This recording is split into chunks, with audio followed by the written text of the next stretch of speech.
New Exampur में आप सभी का स्वागत है। आज है 22 मई 2020 और हम आपके लिए लेकर आए हैं today current affair one liner इन हिंदी। वीडियो शुरू करने से पहले आप हमारे चैनल को सब्सक्राइब करें और बेल बटन जरूर दबाइए। आइए वीडियो स्टार्ट करते हैं।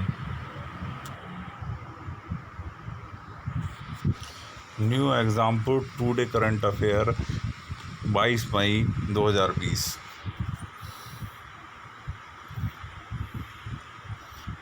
प्रश्न 1, हाल ही में नाबार्ड के नए अध्यक्ष कौन नियुक्त किए गए हैं? किसे नियुक्त किया गया है? तो किसे नियुक्त किया गया है? गोविंदा राजुलू चिंटला।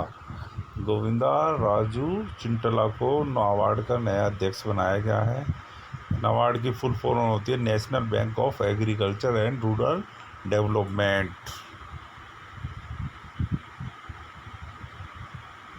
प्रश्न 2, अमेरिकी सीनेट ने किस देश की कंपनियों को स्टॉक एक्सचेंज से हटाने का प्रस्ताव पारित कर दिया है? तो किस देश की कंपनियों को हटाने का प्रस्ताव पारित किया है अमेरिकी सीनेट ने? चीन।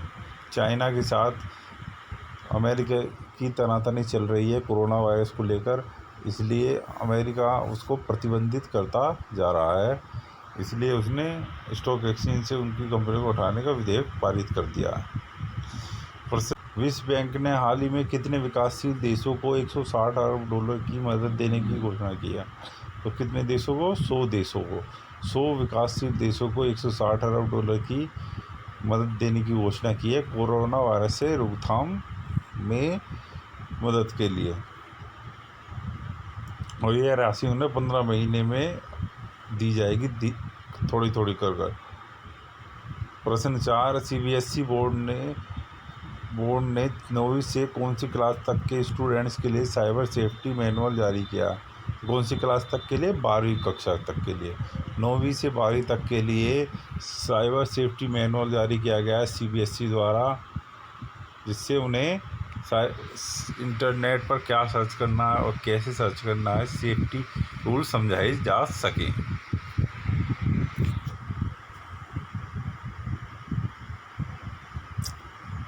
प्रश्न 5, काउंटर पॉइंट रिसर्च की लेटेस्ट रिपोर्ट के मुताबिक कौन भारतीय बाजार में फीचर फ़ोन बेचने के मामले में जियो को पीछे छोड़कर पहले स्थान पर आ गया? तो कौन आ गया है?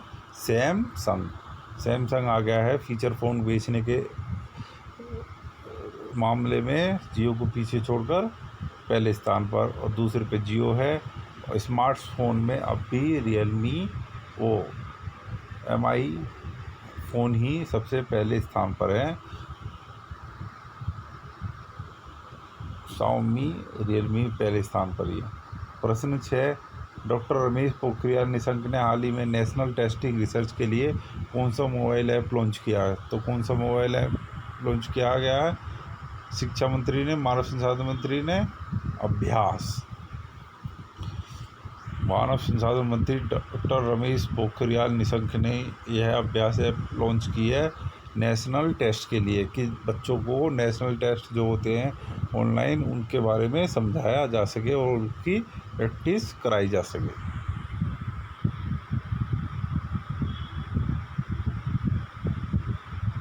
प्रश्न 7, अमेरिका के किस विश्वविद्यालय के खगोलविद ने जीवन की खोज में सहायक एक्सोप्लैनेट क्लाइमेट डिकोडर विकसित करने में सफलता हासिल की है? तो किस विश्वविद्यालय के ने? कार्नेल विश्वविद्यालय के खगोलविदों ने। इसमें इन्होंने क्या किया है कि कई ग्रहों और उनके तारों का अध्ययन किया और उनकी जलवायु, उसकी जलवायु और उसके तारे की जलवायु का मिलान किया है, जिससे इन्हें ग्रहों पर जीवन की मौजूदगी के बारे में पता चल सके। तो ये इन्होंने डिकोडर निकाला है कि उनकी वातावरण का पता लगाया जा सके, जिससे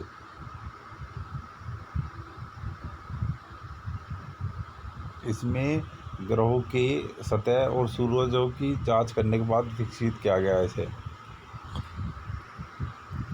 प्रश्न 8, भारतीय वायुसेना ने कितने करोड़ रुपए की 3 बड़ी अधिग्रहण परियोजनाओं को रोक लगाने का फैसला किया? तो कितने हज़ार करोड़ की? 8,000 करोड़ की। भारतीय वायुसेना ने फैसला किया है कि वह अब स्वदेशीकरण को बढ़ावा देने का प्रयास करेगा, क्योंकि सरकार ने स्वदेशीकरण को बढ़ावा देने का अनुरोध किया है। इसके साथ ट्रेनर विमान खरीदने की योजना थी, उस पर भी रोक लगा दी गई। तो इस तरह से 8,000 करोड़ रुपए की 3 परियोजनाओं को रोक लगा दिया गया है कि जिससे स्वदेशीकरण को बढ़ावा दिया जा सके। प्रश्न 9, 22 मई को विश्व में कौन सा दिवस मनाया जाता है? कौन सा मनाया जाता है? विश्व जैव विविधता दिवस। विश्व जैव विविधता दिवस। जैसे कि आपको पता है कि विश्व में बहुत प्रकार के प्राणी, पेड़ पौधे पाए जाते हैं, तो पृथ्वी से ज़्यादा विविधता कहीं नहीं पाई जाती है। यहाँ पर कई 100 प्रकार के जीव, कीट, पेड़ पौधे पाए जाते हैं। तो इसी को देखते हुए जैव विविधता दिवस मनाया जाता है, जिससे उनके संरक्षण में, पर्यावरण संतुलन बनाए रखने के लिए उनके संरक्षण में काम किया जा सके। प्रश्न 10, अंतर्राष्ट्रीय चाय दिवस किस दिन मनाया जाता है? तो किस दिन मनाया जाता है? 21 मई। यह अंतर्राष्ट्रीय चाय दिवस इसी वर्ष से 21 मई से बनना शुरू हुआ। इससे पहले यह 15 दिसंबर को मनाया जाता था। 15 दिसंबर को मनाया जाता था हर वर्ष, परंतु भारत की पहल पर इस वर्ष 21 मई से मनाया जा रहा है, क्योंकि चाय भारत में महत्वपूर्ण पेय पदार्थ है।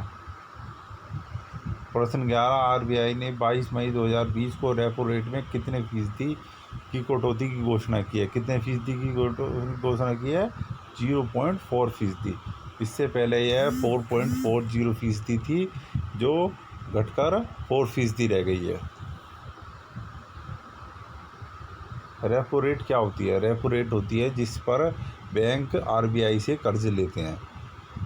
बैंक जो है आरबीआई से कर्ज लेते हैं, तो उन्हें ब्याज देना पड़ता है, तो वो रेपो रेट पर कर्ज लिया जाता है बैंकों द्वारा।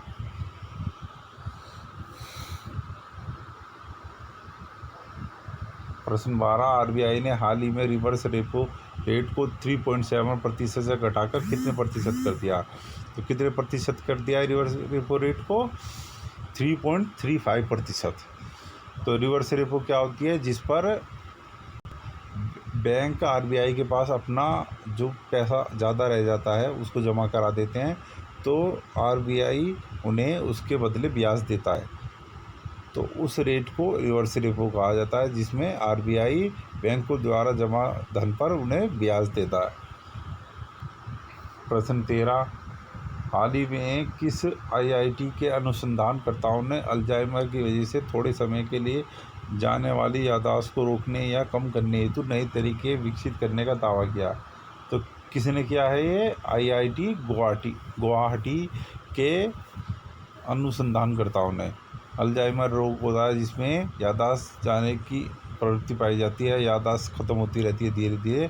तो इसमें इन्होंने ऐसे अणुओं की खोज की है, ऐसे न्यूरॉन्स की खोज की है, जिससे उन्हें उन पर कंट्रोल करके याददाश्त को रोकने या कम करने हेतु नए तरीके विकसित किए जा सकते हैं। आईआईटी गुवाहाटी के अनुसंधानकर्ताओं ने यह प्रयास किया। आपको हमारी वीडियो कैसी लगी? अच्छी लगी तो वीडियो को लाइक करें, शेयर करें और कमेंट करना ना भूलें।